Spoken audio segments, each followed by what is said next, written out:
It may seem like Apple is behind the competition a lot of the time. The company appeared to be slow to developments like widgets, bezel-less displays with camera notches and screens with high refresh rates. And with the iPhone 16 Pro, it appears to once again be late to the party, bringing generative AI features and a real button for the camera to its 2024 flagship. But if you will allow me to play therapist for a moment, I think it's not that Apple is slow, I think Apple is cautious, perhaps overly so. Caution on its own isn't a bad trait, in fact, it could be considered thoughtful rather than rushed to the cutting edge with its peers. Apple delivers, usually finding a slightly different approach that is often an improvement on what's out there. Just look at the Vision Pro headset or Apple Silicon, or even the iPod, the iPad, and the AirPods, which were far from the first of their kind when they launched. I am getting deja vu.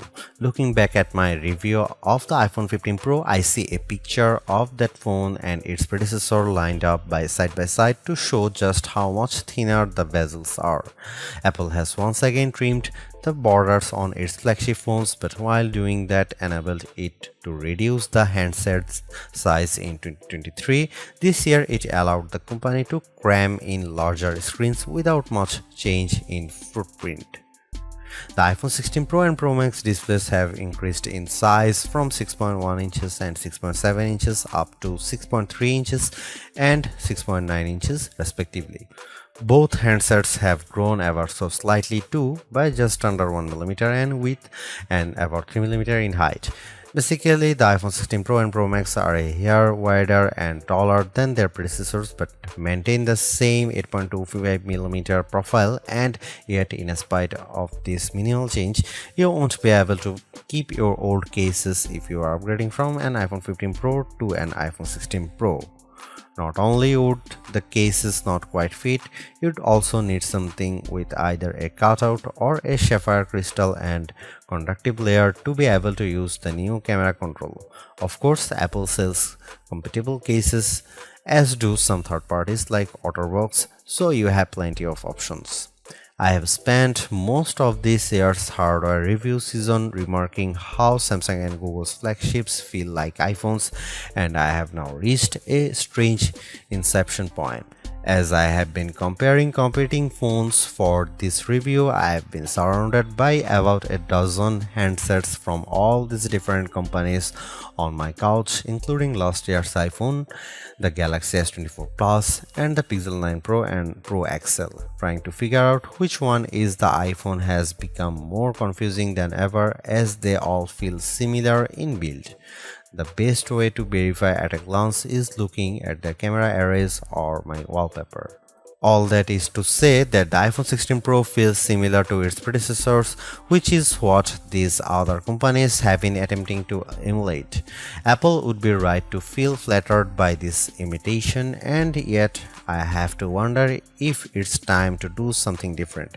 Google's Pixel 9 Pro is actually a whole 6 grams lighter than the iPhone 16 Pro at 221 grams, and I'm absolutely smitten by its rich pink hue and shiny edges.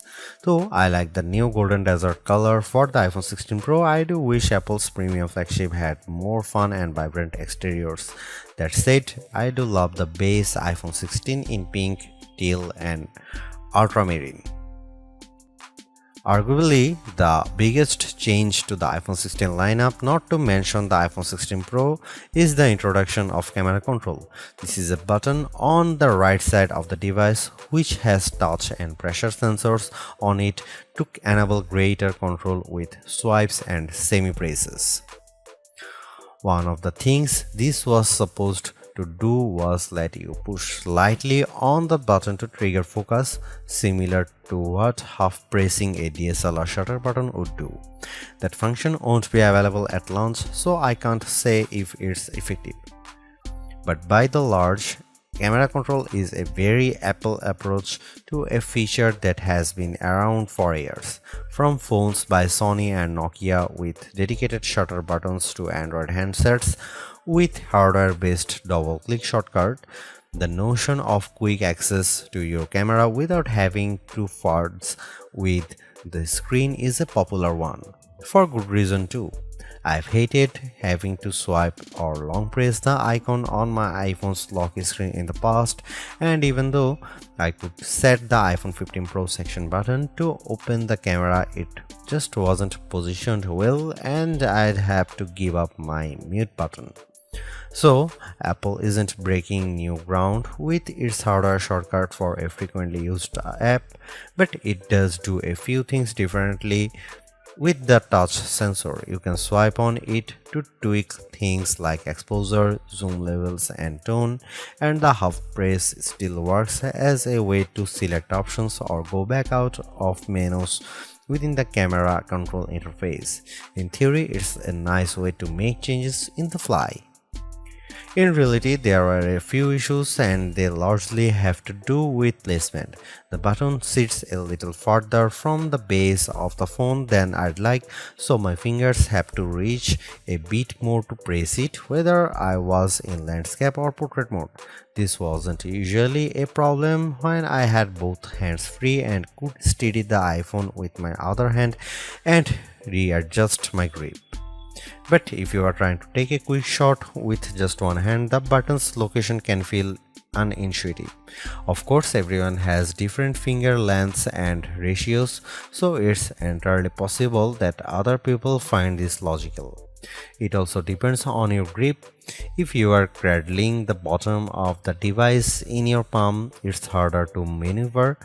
If you are covering part of the screen and reaching out for the button head on, it's slightly easier to use camera control. Still, even for those with the strongest claws, swiping and half pressing and double half pressing on the sensor is tricky. I was only ever really able to do that if I had my thumb holding up on the bottom edge and my middle ring and little fingers steadying the right end of the phone. Maybe this is a new camera grip I just need to relearn for this button. The awkward placement is a minor gripe compared to what I found most annoying, the button's touch sensor. Not only was it difficult to swipe through different settings when holding the device with one hand, it also reacts to accidental touches and swipes. Sometimes the phone would slide down my palm and change the exposure or zoom level, completely ruining the vibe. I should point out that you can go into accessibility settings to either tweak or swipe sensitivity or turn it off altogether if it really bothers you.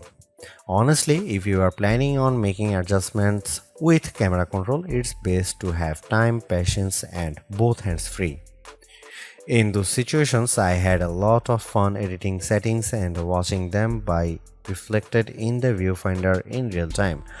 I also liked zooming in and out of subjects, decomposing a shot and tweaking exposure till I liked what I saw before then pushing down to snap the picture. I especially loved this while recording video since it makes slowly zooming in or out of a subject smoother than using the on-screen slider. Even if you are not a glutton for buttons, there are still some camera updates that might intrigue you.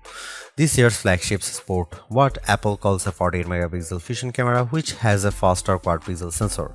This enables what the company describes as zero shutter lag, which is wording it has used repeatedly over the years.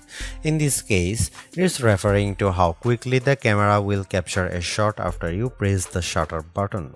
I will admit I was initially confused by this update, in part because it requires relearning some behaviors I had adopted to mitigate the shortfalls of older cameras. Basically, the iPhone 16 Pro's cameras are now so fast that when I asked someone to throw something so I could capture it in motion to see how still the images were, my shots ended up being of the person holding the object. Our video producer and I were very confused, and it wasn't until the zero shutter lag concept was explained clearer to me that I got it. I had become used to pressing the shutter early since cameras, in my experience, would be fractions of a second slow. Apple has become so fast that it actually captured the literal moment I tapped the button instead of the split second after when the object was in mid-air. Depending on your mood, the new photographic styles can be fun or serious. Apple's tweaked the built-in camera filters to not only offer more options but give you greater control. Due to how the company has refined its processing each year, there is also an improved depth map captured when it detects a face in the scene. This combined with a greater focus on color science around skin tone has led to what might be my favorite new iPhone 16 feature.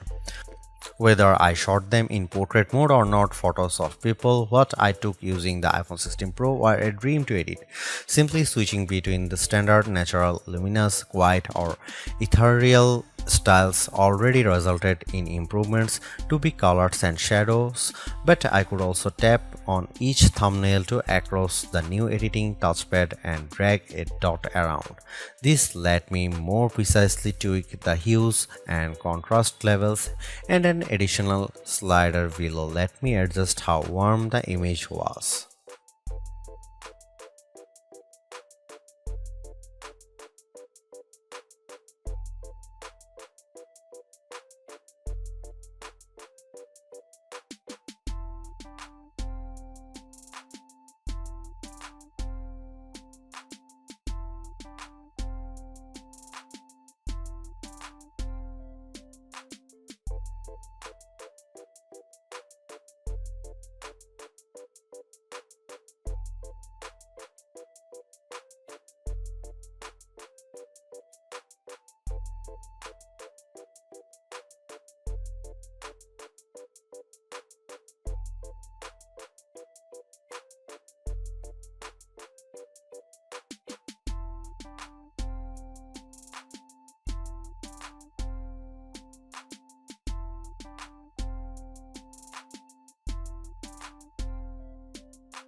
It's been about 2 months since the public beta for iOS 18 was released, and it was nice to get a taste of upcoming features like the new customizable home pages, expanded tap back reactions, and the redesigned Photos app.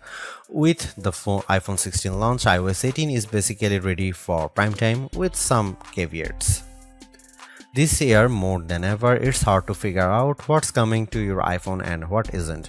With the release of Apple Intelligence slated for October, features like writing tools, cleanup for photos, and the redesigned Siri won't be ready till next month, and even then, your non-Pro iPhone 15 won't be compatible. Plus, some features that were teased at WWDC like Genmoji still haven't been added to the iOS 18.1 developer beta, which is where most Apple Intelligence features have been arriving as a preview for app makers. Within the iPhone 16 lineup too, there are things coming only to the Pro models like multi-layer recording in voice memos. It's confusing and can make choosing your iPhone a trickier decision, but for this review at least, the iPhone 16 Pro and Pro Max are getting everything. I cannot wait to try out multi-track recording in voice memos, and I hope Apple sees this yearning as a sign that it should bring this to more devices. It was nice to get time with iOS 18 even in the absence of Apple Intelligence. Honestly, I'm not even sure I'd like those features that much. In a similar way, Gemini AI was nice on Pixel 9 Pro series but didn't feel like must-haves. Some of the new iOS 18 touches I noticed immediately are the refreshed control center, which took some getting used to as I had to relearn how to swipe back to the home page since there are more pages to scroll through now. I especially enjoyed seeing the new little chat bubble appears on my voice recordings, indicating that a transcript had been generated for them, and though I haven't exchanged messages with Android toting friends yet, I'm glad to see RCS support is finally live this week. Though I was excited for the new custom routes tool in Maps, I struggle to actually create them. You can set your start and end points and have the app close the loop for you or just tap landmarks or points on the map to get the route to basically connect the dots. Unfortunately, no matter how many times I tried to get the route to cut through a building where I knew a pedestrian walkway existed, maps reinstated me at every turn, forcing the route to go through more established paths instead. It's not unreasonable, but certainly not the open world route creation feature I was envisioning. The best thing about iOS 18 and also some new features in the iPhone 16 lineup is the customizability. I do appreciate that if you don't like something, you can usually turn it off. With the new ability to place apps outside of a rigid grid, you can now lay your home screen out just the way you like. The redesigned Photos app lets you create and pin collections so you can more easily find the pictures most important to you. And again, I'm glad Apple is giving people the option to turn off camera control altogether or adjust its sensitivity. The iPhone 16 Pro and Pro Max are powered by Apple's A18 Pro chip, which are built on second generation 3nm technology and a new architecture with smaller, faster transistors. All this is meant to deliver unprecedented efficiency according to Apple's press release. Some small software glitches aside, I have never run into slowdown on the iPhone 16 Pro, but I was certainly surprised by the smaller handset's battery life. In general, the iPhone 16 Pro would barely last a full day, which is reminiscent of the iPhone 15 Pro too. It's worth noting that before this review I was primarily using an iPhone 15 Pro Max as my daily driver, which usually gets through a day and a half with no problem, so the drop in endurance is even more pronounced for me. Most days, I'd pick up the iPhone 16 Pro at about 9 am and would get to about 9 pm before getting low battery alerts. If I started the day a bit later, closer to 11 am, for instance, I got to 1 am before the iPhone 16 Pro ran completely dry. On Sunday, I unplugged the iPhone at about 9:30 am and was shocked on the train home to get a warning that remaining power was at just 20%. It was only 6:50 pm. And the night had barely just started. You'll significantly better battery life on the iPhone 16 Pro Max, which delivers the same almost 2-day runtime as its predecessor. And sure, a phone with a smaller battery not lasting as long makes mathematical sense, but considering the Pixel 9 Pro is a comparably sized handset and manages to last about 2 days, there's no excuse for the iPhone 16 Pro to conk out before the night is up. One of the best things about the iPhone 16 Pro lineup is that unlike last year, there isn't much of a trade-off in cameras if you opt for the smaller device. The iPhone 15 Pro Max had a 5x telephoto zoom camera, and while the iPhone 15 Pro only went up to 3x. As a budding photographer of skittish wild animals, I opted for the Max, especially since it was much lighter than its predecessors thanks to the titanium build. With the iPhone 16 Pro having essentially the same camera system as the Pro Max, I thought it was time for me to go back to a size that was much easier on my hands. Alas, with the disappointing battery performance, I might just have to stick with the Max, and you might too. There is also the non-Pro iPhone 16 models to consider, and just as there are fewer differences than ever between the Pro and Pro Max, the trade-offs aren't as significant this year either. Apple brought the previously Pro exclusive action button on the iPhone 16 and 16 Plus, while also including the camera control on its less premium phones. The main things that set the two lines apart this year are processors, screen quality, camera sensors, and onboard mics. You will lose support for Pro RAW photos and multi-layer recording by opting for the cheaper devices too. Otherwise, you will still have all the iOS 18 and Apple Intelligence features coming to the Pros, as well as spatial audio recording, which enables the audio mix I described in the camera section earlier. Apple's caution is sometimes warranted, especially at a time when mistrust of AI-generated content runs rampant. The company taking its time to get Apple Intelligence right is understandable, but its deliberation doesn't always lead to winners. While I appreciate the attempt to differentiate camera control with the touch sensor for more versatility, I am not yet convinced on its usefulness. The good news is, and I cannot stress this enough, you have the option to tune it to your liking, and that's the theme I'm seeing in recent Apple features that hint at more thoughtfulness than usual. If you don't like something or if something isn't right for your needs, you can adjust or disable it. In iOS 18, you have greater control over your home screen's app layout and can pin custom collections for easier reach. In the Photos app, the action button introduced last year could have been a spectacular fail had Apple not let you still keep it as a mute switch, but it managed to give people more functionality while maintaining the status quo for those who are just as resistant to change. Change is scary, change is hard, but without change, there is no progress. Apple's cautious approach is a tricky balancing act that's evident on the iPhone 16 Pro. Some new features like audio mix and custom routes in maps delivers mixed results, otherwise like photography styles are hits. Then there are the basic ingredients like good battery life and durable, attractive designs that Apple cannot neglect.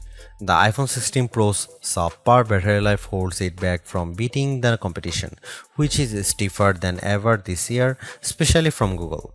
Luckily for Apple, most people who have iPhones are going to stick with iPhones. It's just easier. For those already sucked into the ecosystem, the iPhone 16 Pro are worth the upgrade from a model that's at least 2 years old. If you already have an iPhone 15 Pro, for the sake of our planet and your wallet, you might prefer to hold off on upgrading, especially since this year's devices aren't that much different.